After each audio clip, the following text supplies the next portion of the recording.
Hi guys, hello, and welcome to today's video.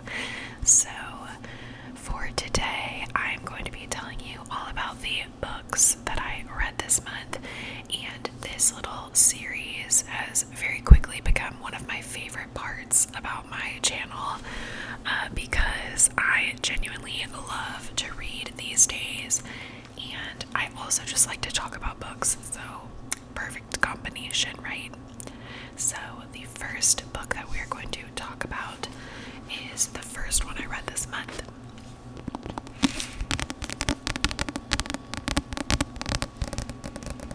So if you watched any of my other book videos, you might have seen me already reading part of this series, but this is The Girl with the Dragon Tattoo, Stieg Larsson.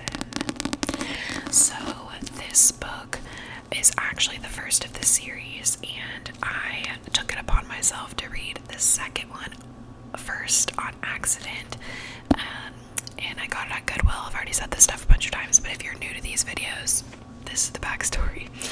And then I ended up going to the bookstore and picking up the first and the third book because I loved the second one so much, and people said you gotta read them all, so that's what we did. The Girl with the Dragon Tattoo is a little bit less intense as the second book, which is kind of what I expected. And reading reviews, you can either really screw yourself up by reading reviews and like talk yourself out of reading a book, or you're like me and you're like, okay, well, I really want to read the whole series and I don't want to avoid it.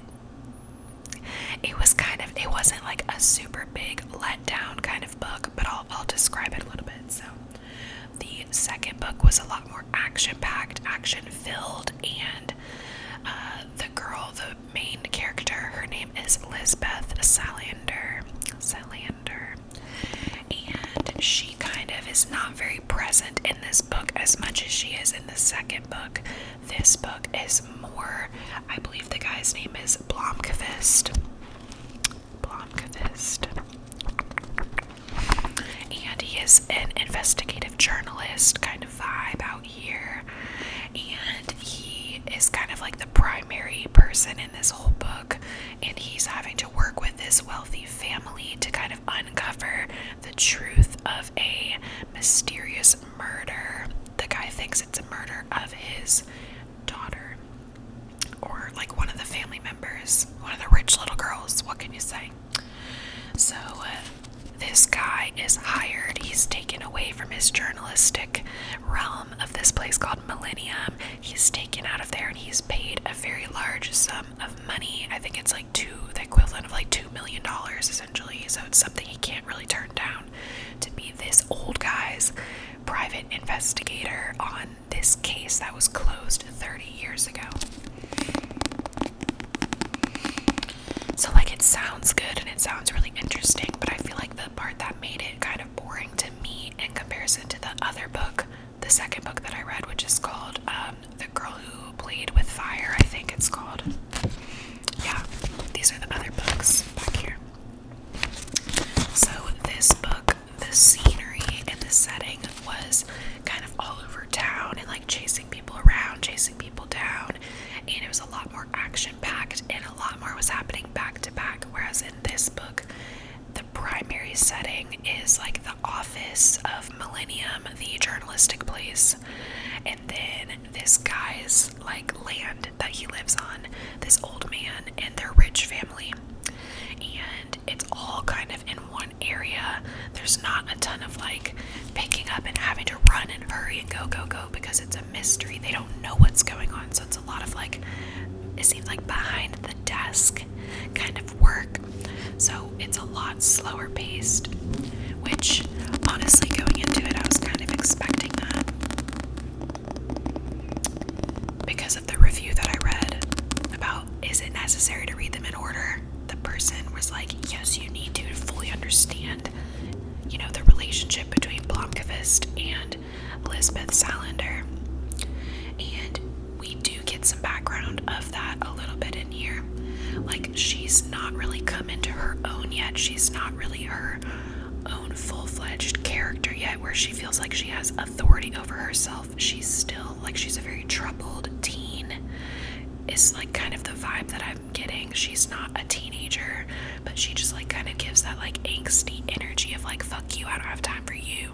And she's a very good cybersecurity person. She can hack into your computer, she can, you know, do whatever she needs to do, and she does these very thorough reports on people. She's very talented. And he hires her in this book to work with her, or to work with him on this case. And by the end of the book, they do end up solving and figuring it out. But it wasn't like a huge, exciting, climatic moment. Is that even the way you would say that? The climax of the book. I felt like there wasn't a really high. It was just kind of like a mid, like a, not even a mid-high. It just was kind of like, oh, okay. And the energy I got from this book, I wouldn't even go as far as to say it's a crime novel. I don't think that this really felt like a crime novel. Like, sure, they were like trying to solve a crime, but it wasn't that intense. So I wouldn't recommend this book. Like, if you were going to read any of the 3 books, I'm going to start the 3rd book next, I think, which is this one right here. The Girl Who Kicked the Hornet's Nest. That cover kind of bothers me. Like, why did they have to make it mirrored? I don't understand. It's kind of distracting. But this one, like, after the 2nd book ended, it was like super intense. Someone's in the hospital. Oh my gosh, we need to go rush. She almost died. So that's where this book picks up off and starts. So I'm actually excited to get into this and see what happens to this particular character. And I will obviously let you guys know whenever I do my next What I Read This Month video what I feel about this book. But I have a feeling the 2nd and 3rd book are definitely my favorites. If you are wanting to read any of the 3, again, I can't speak on this yet because I haven't read this one, but if you were to just go pick up the 2nd book, excuse me, all allergies, oh my god. If you are just gonna pick up the 2nd book and read it and start it today and finish it, you won't be incredibly confused. It's actually really good. And you don't need to know anything from this book to understand the 2nd book, because they kind of repeat the point in the 2nd book anyways. Like, she goes through something with an abuser. I guess, should I spoil anything? If you don't want spoilers, I don't know what to tell you.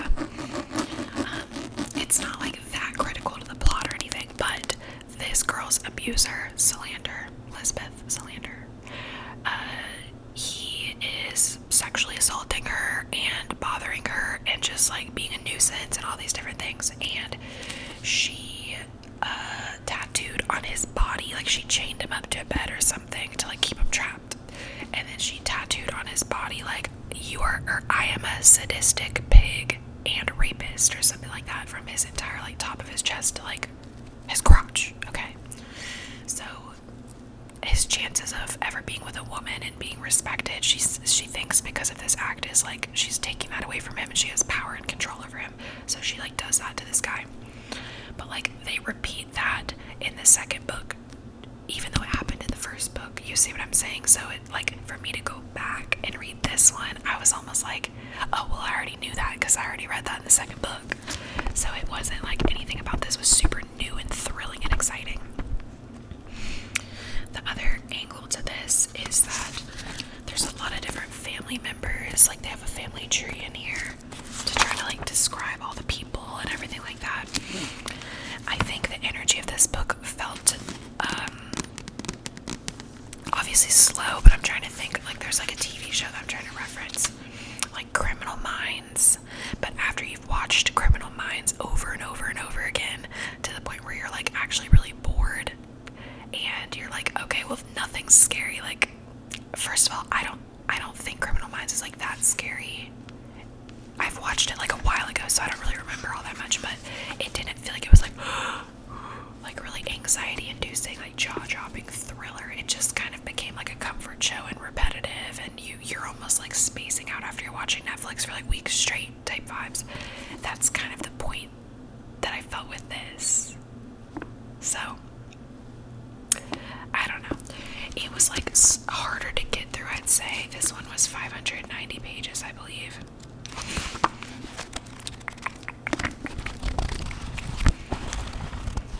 These are my favorite books, though. Like the way that this cover is and the way it feels. Like, couldn't ask for a better book in that respect. Just where it's like comfortable to hold.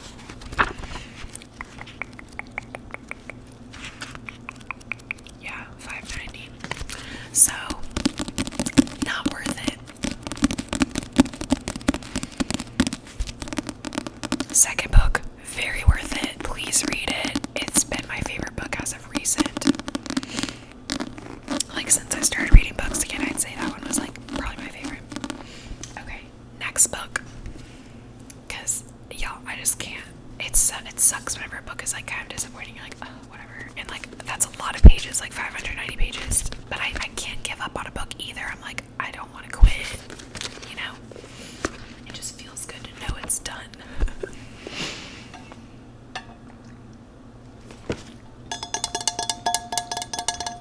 My cup, you guys, is so beat up. Like, look at that shit. It's a Yeti, but like, are you kidding me? All the paint is coming off. Sick. So, this book, a lot of you have probably heard about this. I'm assuming. So, someone's walking their dog. I don't have a dog, so I'm always interested. So, this is Girl with a Pearl Earring. Girl with a Pearl Earring by Tracy Chevalier. Y'all don't know. So, this book is a book that I came across in high school because I took AP World History for like a week. That shit was hard as fuck, okay? If y'all took AP World History, tell me about it. If you recall that season in life. Because the assignments were just too much. The teacher was like ridiculous. But while I was there, everyone had to start reading this book. And now that I went to art school, I understand like the idea a little bit more. So there's a painter called Vermeer. If you guys are painting fanatics or art history buffs and have heard of Vermeer,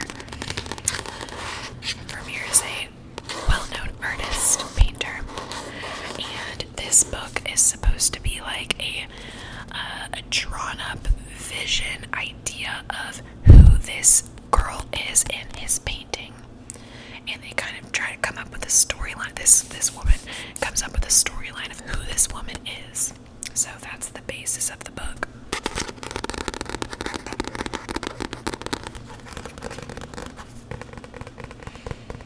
And this one is only 233 pages. So after I come off of a big book like this, I don't like to jump into another big book. I like to take like a break in a way by reading a shorter piece of literature. That's just been my cycle these past couple times with books, and it seemed to work out really well for me. It kind of motivates me, like hop back into the next one on the next series kind of faster. So this book right here, guys, the pace is very slow. It drags on. I would say most people would probably say this book is very, very boring and that they would not like to read it. Now, there's certain aspects of it that I do like. If you guys watched my Jane Eyre, what I read last month, I'll leave that video link down below, or maybe I'll leave like all of them that I've done so far. But the most recent one that I did, I read Jane Eyre, which is a classic piece of literature, and it gave a similar vibe to Jane Eyre slightly, just in that it's like a historical novel. It kind of puts you in a different time period. The chapters aren't even chapters. I'll kind of review that aspect of it in a second. Like 1664, okay? So this is some old shit, right? But it's not worded like it's super old shit. It's not. It seems like it's been modernized, obviously. This book was published in 1999.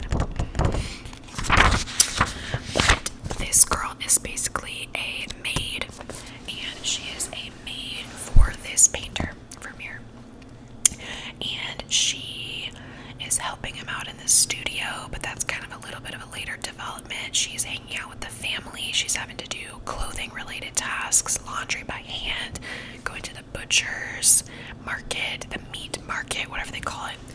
And she has to like pick up the meat for the family every day and do all these different tasks and stuff. So she's like essentially their servant.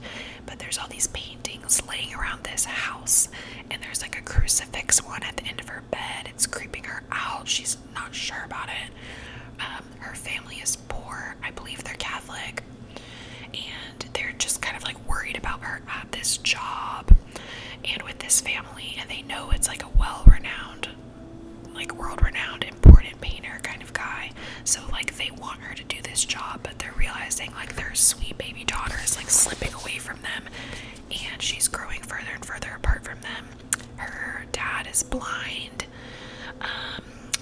The mom like takes care of him and stuff. She has a brother that works in a factory. The kids at her job at Vermeer's house are kind of a nuisance and very annoying to her. And that's about it. So it just kind of repeats the same storyline every day. Like, I'm going to the market and I'm picking up the meat. What cut do you want today? Do you want fish today? Blah, blah, blah. Abuse this, abuse that. Like, they're just being rude to her, etc. And by the end of the book, like, she is posing for this painting. And there's some, like, man or something that's, like, kind of creepy towards her. And he is, like, obsessed with her. He's like, oh, you wide-eyed girl. And he's just, like, loving on her. She's getting fondled up by the men inappropriately. Not okay. You know, my body, my choice. Like, fuck off, back off. No, no. But she is a maid. So she feels like she can't speak up for herself because it'll ruin like her business and her job, and then her family will be mad at her and all this and that. So she kind of like endures some shit. But whenever I say that, it's not like it takes you through twists and turns and storylines and stuff. It's like, no, like it's literally just telling you what's happening. So that's why I'm saying it's kind of more like a sleepy, slow book, because it's so predictable and repetitive. Now, I did do some notes in here, so I'll read you guys those, but first I'll talk about the layout of the book. So the book doesn't have chapters, like I said. There's 3 sections though that have different time periods. The first section is like 86 pages in. Okay, so that's like chapter 1 essentially. Then the next one is page 169, and then we're into this section. And then like the very last section is like super tiny right here. So like that's kind of how it's split up. And the only like page breaks, I guess you could say, is these little swirly things. This is kind of like a signal for like a new setting, a new scene. So the thing that I don't like about these kinds of books is that it's harder for me to put them down in a way, because I am the type of person that like looks ahead and like I want to like obsessively count the pages like before the next chapter and be like, okay, really like touch the page and like see it and know it and be prepared. And then I'll like plan it out, right? Like, oh, okay, I'm getting a little tired. How long is the next chapter? Okay, cool. And then I'll decide if I want to read it or not. But this one, because it was that big of a gap, you are almost like forced to stop at these weird parts and then just pick back up. So it's kind of like you just feel a little bit unfinished businessy with this book. I do like the way that she talks about color and art-related terms, and I think that's the only reason I kind of found this interesting in some capacity, because I did take a painting class, an oil painting class in college, and I'm familiar with like the color names, and I've watched different art videos where people like crush up the pigments and make the pigments from the past, and there's like a whole history behind colors and what they were made of. Some were made of like rat poison back in the day and all these different crazy materials. So she has to like go to some pharmacist and get raw materials to get the paint like crushed up. She crushes it up herself with this painter, and then they mix in linseed oil and like make the paint. So it's like, oh, okay, familiarity. I feel seen, you know, by reading this book. I wouldn't say it's life-changing at all, though. The notes that I took, I'll just read them. I only took like maybe 4 notes, maybe 5 max. But it said, his eyes came to rest on me like a butterfly on a flower, and I could not keep from blushing. So then my note was, my soul flutters when he looks at me, when he's present with me. Like that kind of, whenever someone looks at you and they make you feel like seen, it almost makes you like blush and like want to hide in a way, because you're just like, it's overwhelming, but like, you know what I'm saying? So I just like felt that energy, so I was like, okay. There just wasn't much to take notes on, to be honest. Next, she did not talk kindly to me any longer. She made me feel alone in a house full of people. I was like, period, resonating with my spirit. Like, I can be in a group full of people but feel so utterly alone. Like, I just felt seen. So I liked that. And then at the bottom, I think it said like the opposite of that. Then it says, she's like sitting with the painter, so I think it's either his wife or like one of his kids or like one of the women of the house is like, they're making her feel like shit. But then she says, nor could I tell them about the few good things, the colors I made, the nights when I sat alone in the studio, the moments when he and I worked side by side and I was warmed by his presence. So I just wrote, your presence directly impacts the way people feel around you. It's a privilege to live. It's a privilege to live. So like, why be a bitch and why have a shitty energy? Why not just try to be pleasant and like good for people to be around? You know what I mean? Like, life is way too short than to be rude to people. It's a privilege to be here. So like, why do you feel like you need to be a grumpy little sour ratchet, you know? Because this girl doesn't have all that much to be sour about. So that's that. And also in my new job that I'm doing right now, you guys, it's so important for me to like keep my energy in check and how I'm coming across and stuff like that, and to just like be like kind, gentle, and sweet as much as I can. And I just wanted the reminder because I've already met coworkers who kind of embody this drama and like complaining shit when like, just relax, you know, just relax. Next, she is like romantically involved with the butcher's son named Pieter, and he's like going to church with the family, and he's starting to like court her family and he wants her to marry him whenever she turns 18, and he's gonna provide this poor family that doesn't have money with meat. So the family is like urging their daughter to go be with Pieter. So Pieter always said hello to my parents before greeting me. At first they were uneasy with him. However, Pieter chatted easily to them, ignoring their awkward responses and long silences. He knew how to talk to people, meeting some people at his father's stall. And then they talk about how like his family finally started to warm up to him and get used to him, and they would even start to laugh, but then they would hold back and be a little bit more reserved. And I just thought this was really sweet because you need to make people feel good, you know? So I said, being compassionate and patient and listening with presence and care slowly can establish a sense of safety and trust. It's built over time. As long as you make it feel safe, the wall can come down, like for other people to be themselves around you. So that was that note. Then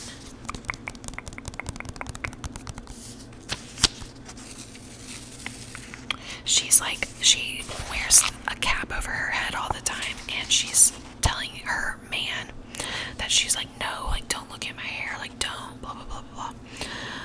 And I'm trying to find the part that, hang on one second. I had hesitated because I did not want to lie, but did not want him to know. I don't know, but the note I said was denying, altering, controlling, picking, choosing, ourselves, we want to show, blocking at times the natural emerging of the self, hiding, covering, sheltering parts of us. So sometimes, like, this isn't to talk about like the religious reasons for covering your head. I just think she just didn't like her hair, and like that was her reason for it. So I'm saying, just a reflection moment for ourselves is like, what parts of us are we covering up? What parts of us are we hiding and like super having a tight, clinging control over just because we don't want other people to see a part of ourselves? Why is that? Let's dig a little bit deeper into that sentiment and into that idea. And there's so much liberation when you let yourself be and you let yourself wear what you want and express yourself how you want. But if you feel like you have to cover yourself up, it's very like denying of your truth, and it can really start to have an effect on your confidence and everything like that. So that just stuck out to me. Next, is this the last one? Yeah, this is the last note that I took. So I said, the note says, his blindness took away his confidence so that he did not trust the thoughts in his mind. We sometimes, and then my note was, we sometimes talk ourselves out of trusting our own truth. Doubt kills confidence, with a sad face. Because it's true. And like, I thought comparing like his blindness, like her dad's physical blindness took away his confidence, but like we can actually blind ourselves in our lives. We can like spiritually, physically, emotionally, not physically, spiritually and emotionally blind ourselves from certain situations, certain truths, or even like not really know who we are. So we can't really be as confident as we could be because we like don't know who we are. So if you take the time to get to know yourself and really get to know what makes you you and what makes you happy and express yourself and all these things, and you can start to learn your voice and figure out how you fit into the world, you can gain more confidence and that blindness will go away. So that's just something I wanted to write. So those are the books that I read this month. Not the best month of reading I've ever had, but it's okay. It doesn't have to be perfect every month. So those are the books. Now, next I will be reading, I'm trying to keep this video under 30 minutes long so it doesn't take as long to upload, but next I'll be reading this book because I will be reading a little bit at work as well. I'm a night shift girl for some days of the week. Not every shift is night shift, but some are. So they said I'll have some downtime, so to bring a book. So this is what I'm gonna bring because it's a lot more juicy and interesting, and I'm hoping it'll get me through my shift, my long shift. My other options though are Shadow of the Wind. So if you guys have read Shadow of the Wind, please let me know what you think about it. I'm just worried that it's more like a slow, like old book that kind of gives the same vibes as this. Maybe it doesn't. This seems more like mystery, but if you've read this, let me know what you think. Or my other option is Gabriel's Inferno. But this one seems more like seducey and like whatever, and I don't know that I want to like read that at work. I don't know. So books, yay. Alright guys, thank you so much for watching and supporting this little series that I've been doing recently. I